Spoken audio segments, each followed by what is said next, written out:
இன்றே டவுன்லோட் செய்து உங்கள் ஃபேவரட் ஷோக்களை என்ஜாய் பண்ணுங்க. ஹாய் திரு, இப்பதான் உன்னை பத்தி நினைச்சிட்டு இருந்தேன். நீ ஏன் ஃபோன் பண்ணிட்ட? நம்ம வீட்டு முன்னாடி நடந்ததெல்லாம் நான் லைவ்ல பாத்துட்டு தான் இருந்தேன் திவ்யா. அந்த ரியா என்னமோ பெரிய இவளாட்டம் நம்ம வீட்டு முன்னாடி வந்து நின்னு டிராமா பண்ணிட்டு இருக்கா. இதுக்கு மேல நான் ஒளிஞ்சிருந்தா சரியா வராது. இப்பவே வெளியே வந்து அவளை என்ன பண்ற பாரு. திரு, தயவு செஞ்சு அந்த தப்ப மட்டும் பண்ணிராத. இது எல்லாமே உனக்கு போட்ட ஸ்கெட்ச். நீ எங்க இருக்கேன்னு கண்டுபிடிக்க முடியாம நீ வெளியே வரதுக்காக இவ்ளோ காரியத்தையும் பண்ணிருக்காங்க.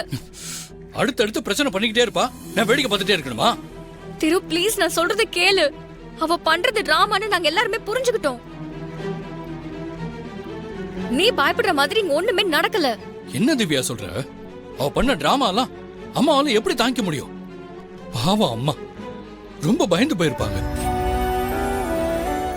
அம்மா அம்மா எப்படி இருக்காங்க? அவங்க அவங்க நார்மலா தான் இருக்காங்க.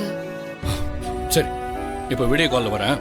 அம்மா கிட்ட நான் உடனே பேசி ஆகணும். திரு திரு திரு, வீடியோ கால்ல வேண்டாம் திரு. ஏன் வேணாங்கிற?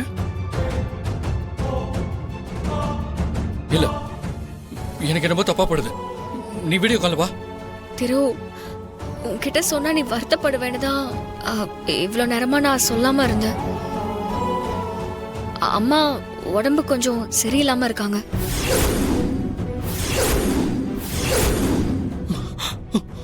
என்ன சொல்ற திவ்யா? ஆமா திரு, நீ போனதுல இருந்து அவங்க ஒரு வாய் கூட சாப்பிடவே இல்ல.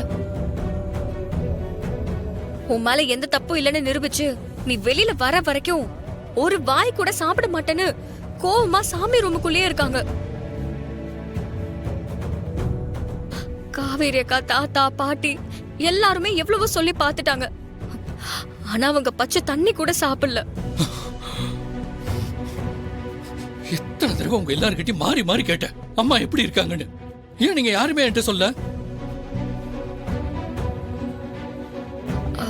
இல்ல திரு, இது உனக்கு தெரிஞ்சா நீ உடனே உங்க அம்மாவை பார்க்க கிளம்பி வந்துருவ. அதனாலதான் சொல்லல. நீங்க பண்ணது ரொம்ப தப்பு. ஒரு வாய் தண்ணி கூட குடிக்கலன்னா அவங்க உடம்பு எப்படி தாங்கும்? இதெல்லாம் வேலைக்காவது. நான் உடனே கிளம்பி வரேன். இப்ப நீ வெளியில வந்தா தப்பாயிடும். வேண்டாம், வராது ப்ளீஸ். என்ன சும்மா வராத வராதங்கிற? நான் வந்தா போலீஸ் அரெஸ்ட் பண்ணும், அவ்வளவுதானே? பண்ணா பண்ணிட்டு போட்டோம்.